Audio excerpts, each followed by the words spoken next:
டேய் காலங்காலத்துக்கு உனக்கு ஒரு கல்யாண காட்சி எல்லாம் பண்ண வேணாமா? ஏன்டா வேலை வெட்டிக்கு போகாம பெத்தவங்களுக்கு இப்படி பாரமாகற? நான் எங்க பாரமாக்குறேன்? வீட்டுல ஒரு ஓரமா தானே இருக்கிறேன்.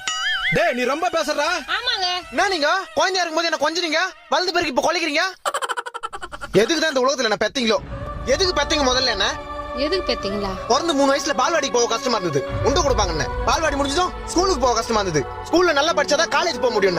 அப்புறம் காலேஜ் போக கஷ்டமா இருந்தது, காலேஜ் முடிச்சா நல்ல வேலை கிடைக்கும். இப்ப வேலைக்கு போறதுக்கு கஷ்டமா இருக்குது. அதுக்கப்புறம் நான் சொல்லுவேன், வேலைக்கு போனாதான் கை நிறைய சம்பாதிக்க முடியும், அது கஷ்டப்படணும். அப்புறம் கல்யாணம் பண்ணணும், கல்யாணம் பண்ணி குழந்தை பெத்துக்கிறதுக்கு கஷ்டம் இல்லையா கூட குழந்தைய வளர்க்கறதுக்கு கஷ்டப்படணும். வீடு கட்டணும், கார் வாங்கணும், பிறந்த குழந்தைய படிக்க வைக்கணும், அதை வளர்க்கணும், அது கஷ்டப்படணும். இப்படி வாழ்க்கை ஃபுல்லா கஷ்டப்பட்டு கஷ்டப்பட்டு கஷ்டப்பட்டு கஷ்டப்பட்டு செத்துடணும். அது எது கஷ்டப்படணும்? செத்துறேன். நான் பின்னாடி வந்துக்கிறீங்க. செத்துறேன்னா செத்துருவாங்களா? சாவறது எவ்வளவு கஷ்டம் தெரியுமா?